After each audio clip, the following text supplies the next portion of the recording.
गाड़ी पूजा। गाड़ी पूजा आज हम लोग सरना धर्म के लोग सरना में ला रहे हैं और सरना में विश्वास कर रहे हैं। इसी की वजह से आज हम लोग सरना में विनती भजन प्रार्थना और पूजा पाठ प्रार्थना भी कर रहे हैं और गाड़ी सब जो नया है उनको भी हम लोग सरना में ला के पूजा विनती प्रार्थना करा रहे हैं और कर रहे हैं। पर मैं इस वीडियो के माध्यम से आदिवासी सरना समाज के लोगों को मैं एक बेहतरीन संदेश देने का प्रयास कर रहा हूँ। ये संदेश कैसा लगा कमेंट्स के माध्यम से, फ़ोन करके या किसी भी तरह से संदेश देने का ज़रूर प्रयास कीजिएगा और अच्छा लगे तो ज़रूर कमेंट्स करना और शेयर करना, लोगों में बांटना, ताकि मैं ये जो काम कर रहा हूँ इसमें आपका भी भागीदारी बन सके, आप भी प्रचार करना। तो ये मैं कहना चाहूँगा कि जिस तरह से आज सरना में गाड़ी का पूजा हो रहा है तो इस बात को हमको समझने की ज़रूरत है। गाड़ी एक निर्जीव पदार्थ है जिसमें जान नहीं है, पर गाड़ियों को बनाने वाला, गाड़ियों को चलाने वाला सजीव पदार्थ है, यानी जीव के माध्यम से ये चलता है। तो गाड़ी धर्मेश नहीं है, गाड़ी धर्मेश नहीं है। हम लोग धर्मेश की तरह उसको पूजा नहीं करें, उसको धर्मेश की तरह हम लोग पेश ना करें। हर मौके पर हमें पूजा करना चाहिए, प्रार्थना करना चाहिए, पर हम इस बात को समझना है कि हमें धर्मेश को सर्वशक्तिमान मानना है, चाला माँ को सर्वशक्तिमान मानना है। गाड़ियों को पूजा पाठ करना चाहिए, गाड़ियों का पूजा पाठ होना चाहिए, पर इस बात को ज़रूर ध्यान देना चाहिए कि हम लोग जब भी कोई चीज़ की पूजा पाठ प्रार्थना करते हैं तो धर्मेश को याद करने का एक सिस्टम है, एक तरीका है जिसके माध्यम से धर्मेश को हम याद करते हैं। और जो गाड़ियों का सब जो पूजा करते हैं उस समय हमें इस प्रकार से एक शिक्षा लेना है कि जब भी हम ड्राइविंग करें तो हमारे पास गाड़ियों का पूरा डॉक्यूमेंट्स होना चाहिए। स्पीड लिमिट मतलब बहुत स्पीड नहीं होना चाहिए, शराब वगैरह का सेवन किया हुआ नहीं होना चाहिए और रोड नियम को भी हमको जानना चाहिए। जानेंगे और रोड नियम को जब हम मानेंगे और रोड का जो सिस्टम है उस सिस्टम को जानेंगे तो हमारा बहुत सारे दुर्घटनाएं रुकेगी। पर हम पूजा से ही हम लोग अगर इस प्रकार से रोकने का कोशिश करेंगे तो हम लोग अंध विश्वास की ओर ज़्यादा जाएंगे। एक तरह से कहा जाए तो गाड़ियों का इस तरह से पूजा प्रार्थना करना धर्मेश चाला माँ का अपमान है। हमको चाला माँ को ही हमको ज़्यादा अहमियत देने की आवश्यकता है। ये बात सुनकर आप के दिल में थोड़ा सा दुख भी हो सकता है और बहुत लोगों को अच्छा भी लग सकता है, खासकर यहाँ जो धर्म बहन लोग उनको दुख लग सकता है। पर मैं जो सोच हुआ उस सोच के अनुसार मैं सोच रहा हूँ कि हमारे सरना समाज के लोगों को आज दिशा और गति सही देने की ज़रूरत है, ताकि जो बीत गई वो बात गई। पर अब हम लोग सरना स्थान में आ रहे हैं तो सरना में कोई इस प्रकार से माहौल ना पैदा करे, अपने आप को भगवान या अपने आप को बहुत ज्ञानी और समझदार समझने की आवश्यकता नहीं है। सरना में विनती करें, भजन करें, प्रार्थना करें, पर भगवान को सर्वशक्तिमान मानना और सरना माँ को सर्वशक्तिमान मानना है। चलिए मैं एक भजन के माध्यम से आगे दिखाता हूँ और इसकी एक कुछ बातें आगे भी बताता हूँ।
ये हमें बहुत ज़रूरी है।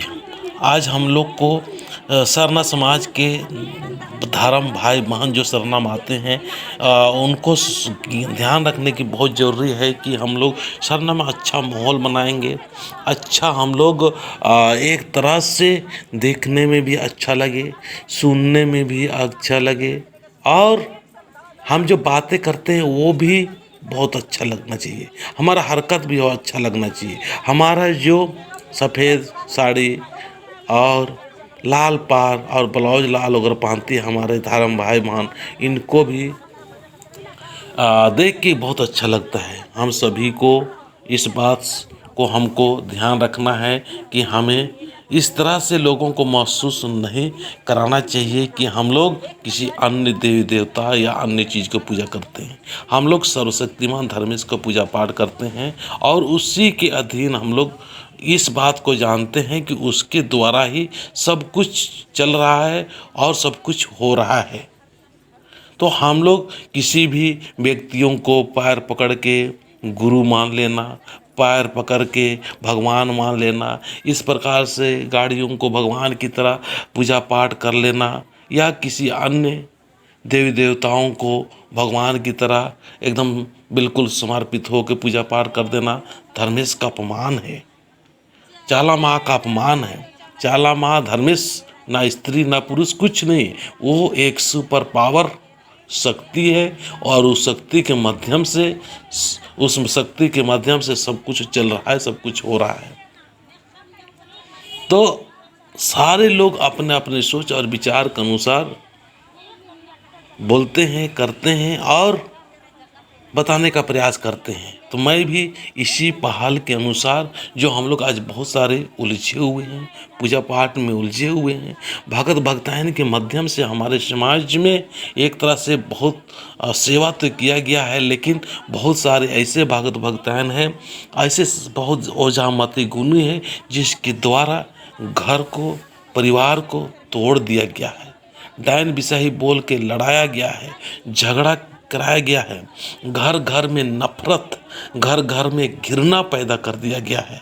तो हमें सरना समाज के जितने भी भक्त, जितने भी भक्तायन हैं, जितने भी शरणा में आ रहे हैं, सभी लोगों को इस बात को ध्यान रखना है कि हम लोग को शरणा में आके भूत प्रेत या डायन बिसाही इस प्रकार की बातें नहीं करना है, बिल्कुल भी नहीं करना है। हम लोग को जब जिस तरह से हम बातें करेंगे, जिस प्रकार से सोचेंगे, जिस प्रकार से हम विचार करेंगे, उसी प्रकार की हमारी ज़िंदगी में घटनाएं होगी।